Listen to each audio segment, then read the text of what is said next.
DC General Hospital spoilers reveal that Greta's reappearance in Port Charles marked not just a mysterious twist but the beginning of a disturbing revelation that shattered the already fragile reality. Why for those who had assumed the worst had already passed? As Jason, Jocelyn, and Brennan dug deeper into the tangled web surrounding Sonny's near-fatal poisoning in Los Angeles, it became increasingly evident that the woman now calling herself Greta was not merely a courier in Sidwell's growing underground empire, but in fact the very same nurse assassin who had once injected Sonny with a compound meant to silence him forever, though she had supposedly been shot by Britt and disposed of by Brennan. Her sudden presence alive and under a new name raised an urgent question about everything thought to be true. It forced Brennan, the man who had overseen the cleanup, to confront the horrifying possibility that the body he thought he had helped vanish was either a decoy or that Greta had somehow survived a fatal wound through means he couldn't begin to explain. But the more likely theory, and the one that turned his blood cold, was that the Greta now walking Port Charles was not merely the original woman brought back from the dead but a clone. A manufactured version of a highly trained assassin created as part of a covert initiative, one Brennan feared might trace back to the very foundation of Sidwell's plan and perhaps beyond. Into the darkest corners of scientific experimentation where Dalton's secretive research was once thought to have ended. Dalton's own paranoia was no longer dismissed as eccentricity. It now made perfect sense why he trembled when the courier approached, why he whispered warnings about identities being stolen, about minds no longer being their own, and why he seemed haunted by memories he refused to articulate. The clues mounted relentlessly: the woman's scarless body, her mechanical precision in retrieving data, her cold stare that barely flinched at bloodshed. Greta, whether the original or not, represented something much larger than one failed assassination attempt. She symbolized the terrifying reach of Sidwell's syndicate, where death didn't mean disappearance, and mistakes were erased with duplication. Her mission remained unclear, but her very presence destabilized every character connected to Sonny's attempted murder. For Sonny, the implications were personal and existential. Knowing the assassin who once targeted him might still be out there, or worse, replicated and programmed again, meant the threat was no longer past but accelerating. Carly, having been warned by Jason and later shaken by Brennan's visible unease, began to see the broader picture of manipulation unfolding around them. Jocelyn and Vaughn, who had once thought their investigation into Sidwell was a pursuit of justice, now understood it was a race against an invisible machine of identity theft and engineered control. And Greta was its emissary. She was the glitch in the narrative, the shadow that defied logic and reason, and the key to unraveling the final truth of what happened not only in Los Angeles but what might be happening next in Port Charles. As Greta's name was whispered among back alleys and within the WSB's private networks, even the most hardened agents began to wonder if they had truly killed the original or if that act itself had triggered a replication protocol designed to replace her with an even more lethal successor. Meanwhile, Jason, determined to stop the madness, prepared to dismantle the syndicate from within, even as Liesel feared the same technology might have been used to reprogram Britt. And while Greta moved quietly, undetected by many, her mission was already setting off a chain reaction. Because if Greta was still alive, if she was indeed a clone or a resurrected version of the original assassin, then nothing was safe. Not the graves, not the people buried within them, not the memories that had once given closure. The past was no longer past, and identity was no longer sacred. The arrival of Greta didn't just signal a return, it signaled war. A war of science, memory, and survival where those who thought they knew themselves might soon discover they were never truly real. And as the shadows lengthened across Port Charles, it was no longer a matter of who was behind it all, but how many of them had already been replaced. The revelation that Greta, the seemingly unassuming courier, had ties far deeper and darker than anyone in Port Charles had dared to imagine, was not merely a twist of fate, it was a carefully orchestrated chaos laced with deception, betrayal, and irreversible consequences. What began as whispers about Greta's eerie resemblance to the nurse who had nearly succeeded in assassinating Sonny in Los Angeles quickly escalated into a full-blown scandal when it was uncovered that Greta wasn't just a coincidence or a look-alike, but but in fact the very same operative who had once infiltrated a hospital room under false pretenses and injected Sonny with a lethal agent. The connection between Greta and Britt, long believed dead and recently proven alive, only intensified the madness unraveling across Port Charles. Greta had not acted alone. She had been an agent. A weapon of someone else's silent war, and that someone was Britt, whose fake death had allowed her to move freely through the underworld of biotechnology and intelligence. While the world mourned her, she had built a network of control, and Greta had become her instrument. This wasn't simply about one attempt on Sonny's life. It was about a slow and calculated dismantling of everything Sonny represented, his empire, his influence, his psychological dominance over his enemies and allies alike. Greta had been groomed under Britt's supervision not merely to eliminate but to implant paranoia, to haunt the corridors of power with the threat of recurrence. To remind Sonny that his past sins had finally grown fangs and claws. The agent who had once failed to kill him now stood in the open in Port Charles, taunting him with her presence, walking freely. Even infiltrating circles that were once sacred to him. And the more Sonny tried to grasp control, the more the ground shifted beneath his feet. Jason, never one to indulge in paranoia or fantasy, had dismissed the Greta connection, until Liesel revealed fragments of Britt's recovered research and letters that hinted at human modification, psychological cloning, and a coordinated vendetta targeting key players in the Corinthos syndicate. Britt was not just alive, she had chosen war. And Greta was her frontline. The moment Jason confided this suspicion to Sonny, everything ignited. Sonny, still grappling with the wounds of betrayal, exploded with fury. That Britt, someone he had once protected, had turned against him, using the medical system as a Trojan horse to attack from within, was unthinkable. Yet all signs pointed to one conclusion: Greta had not operated alone, and the operation had Britt's fingerprints all over it. Worse. Sonny's mind twisted with images of who else might have been manipulated, who else might have been cloned, corrupted, compromised. The slow burn of dread became an inferno. Greta, once dismissed as a shadow, now cast darkness over every conversation. Every ally was suspected. Every silence, every look, every action, scrutinized. Jason and Sonny began moving in parallel but increasingly desperate paths. Jason leaned into research, digging through Britt's abandoned laboratories and encrypted files. Decoding reports filled with cryptic references to test subjects, emotional resistance programming, and artificial identity stabilization. What disturbed him more than the data was the realization that Greta may not be the only one. Port Charles could be infested with replicas, each designed to replicate memory, instinct, and behavior to an extent that even loved ones would not detect the difference. Sonny, on the other hand, refused to be driven into a corner. His response was brutal, visceral. He launched a silent but lethal purge through his territory, interrogating old contacts, demanding silence from associates, pressuring known informants and drawing lines in blood.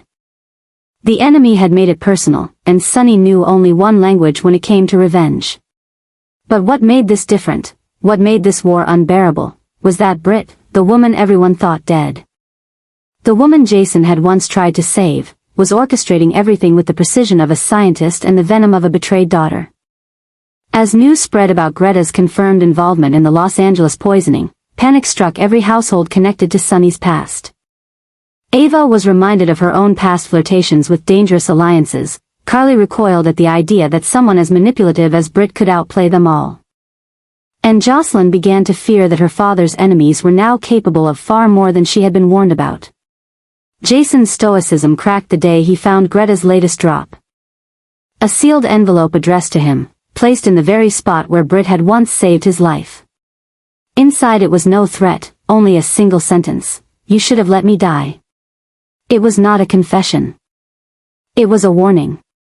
If Britt had once believed in redemption, that belief had now curdled into vengeance. Jason, haunted by the implications, confronted Liesel, who confirmed that Greta had accessed medical programs far beyond anything she herself had authorized. Britt had outmaneuvered even her own mother, becoming the ghost in the system. Greta had not just been working under Britt's command, she had been recreated, The woman now walking the streets of Port Charles may not even be the original Greta. She could be a genetic echo. A psychological shell with mission parameters and no humanity. That idea sent Jason spiraling, because if it was true, then Britt had unlocked something far more terrifying than cloning. She had reprogrammed identity itself. Sonny and Jason, fractured in their trust and divided in their methods, were united by one truth: Port Charles was under silent siege. They had seen mob wars, government corruption, international espionage, and family betrayal, but this was something else. This was science weaponized with motive. And at its center was a woman they had once loved, a woman they had mourned, who had chosen to come back not for reconciliation but for retaliation. Greta's role was no longer secondary. She was the face of the new war, the spark in Britt's explosion, the weapon molded by vengeance. What would come next was uncertain. But the consequences were inevitable. With every hour, Greta embedded deeper into the city's systems, manipulating technology, institutions, people. The children of Port Charles were no longer safe. The parents no longer knew who to trust. Jason prepared to disappear once again, determined to find Britt and end the threat before she unleashed her next wave. Sonny, meanwhile, prepared the town for war, knowing that when ghosts returned, they came to settle old debts. And this time, forgiveness was not on the table. The story now takes a darker, more volatile turn as Sonny begins to zero in on Dalton as a critical piece in his plan to restore control and unravel the chaos plaguing Port Charles. In a world already teetering on the edge of collapse due to betrayals, scientific horrors, and emotional wreckage, Sonny's focus on Dalton marks a pivotal shift, one that reveals not only his strategic brilliance but also his growing obsession with finding the root of the recent wave of psychological warfare. Dalton, long hidden in the shadows behind cryptic research and vague alliances, suddenly finds himself dragged into the harsh spotlight of Sonny's wrath. The decision to pursue Dalton is not based solely on vengeance, but on necessity. Sonny needs someone to break, someone who can provide answers, and Dalton, fearful, secretive, and deeply compromised, is the perfect target.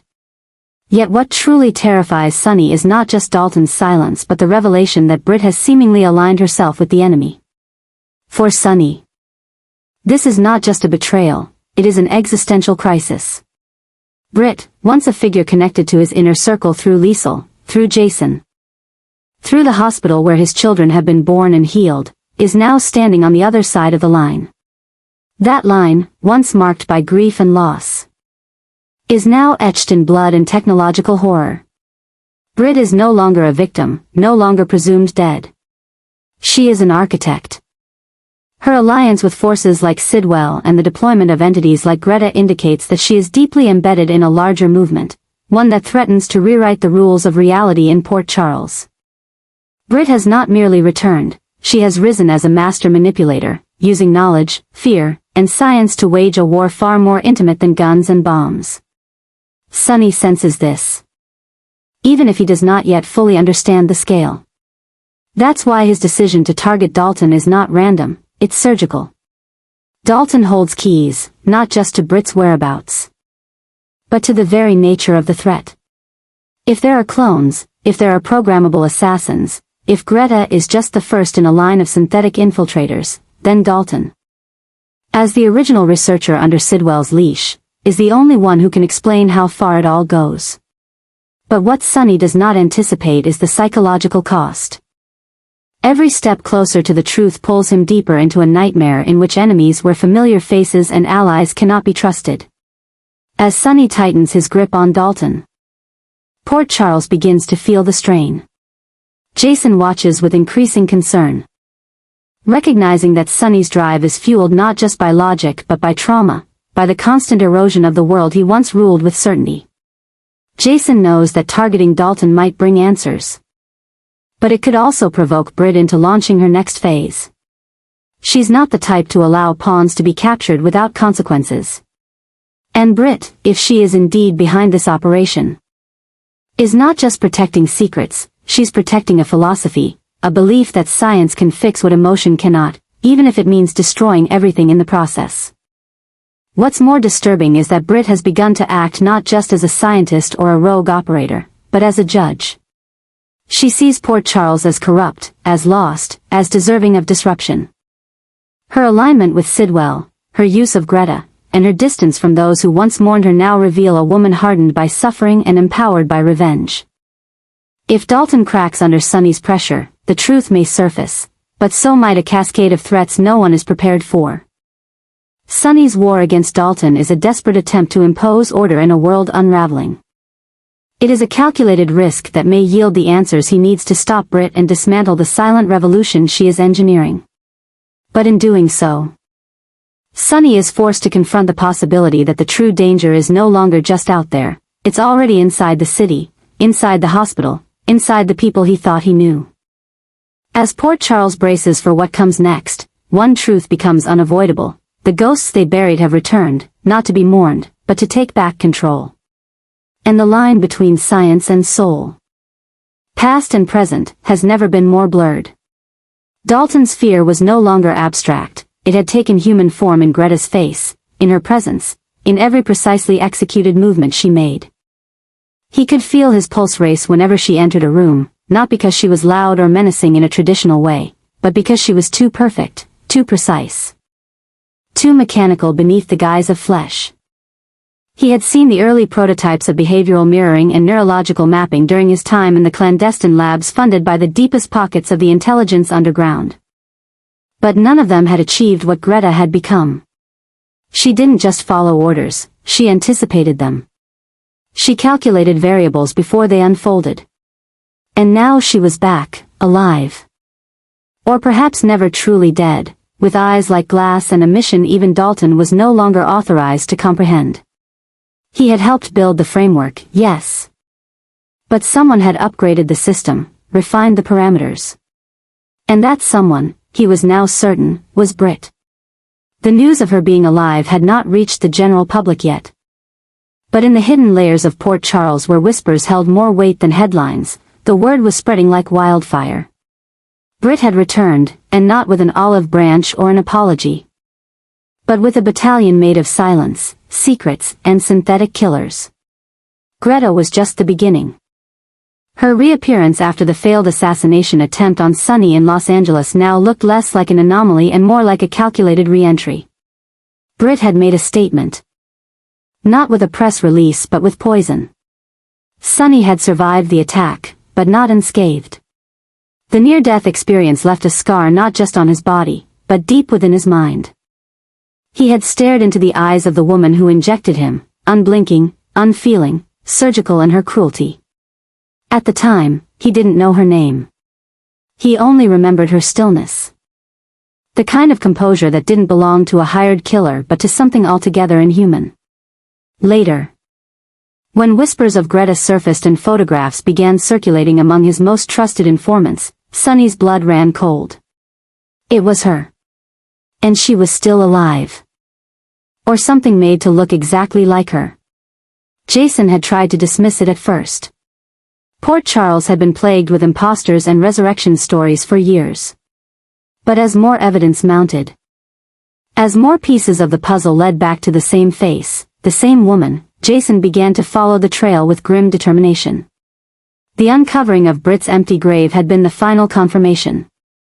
She was out there. And she wasn't hiding. She was working. Planning. Constructing a new order of chaos, quietly and methodically. Meanwhile, Greta moved with diplomatic immunity among enemies too afraid to name her. Her identity was never formally recorded. Her fingerprints didn't match any known criminal database. Her DNA, if tested, would likely trace back to a string of unknown contributors, carefully selected from a lab not registered with any health authority. She was a ghost. And yet everyone she touched fell into a coma of consequences. Those who had tried to investigate her independently ended up silenced, discredited, or simply disappeared. Dalton had seen it before. And now he saw it again. Sonny, for his part, was unraveling. His instincts told him the war was no longer about mob territory. This wasn't about guns or drugs or even betrayal. This was about memory. About history, about science turned into vengeance. Britt had studied everyone close to him. She knew their weaknesses. Greta's appearance was only a trigger. The real bomb was ticking somewhere deeper. Sonny's paranoia intensified daily. He had cameras installed in his home, voice detection software in his phone lines, and guards watching over his children at all times. But still, he felt watched, not by a sniper or an assassin, but by time itself. As if something inevitable was approaching. And then came the realization, Britt wasn't working alone. She was using Dalton's past, manipulating his expertise, and perhaps even his guilt. Dalton had tried to pull away from the project. But his name, his code, his data, everything was still embedded in the system that now empowered Greta. It was poetic in its cruelty. The creator cornered by his own creation. The scientist preyed upon by the evolution of his own ambition. And Sonny was stuck in the middle, a target selected not just for personal vendetta but for symbolic impact. Britt's motives remained unclear. Was it revenge? Was it science? Was it control?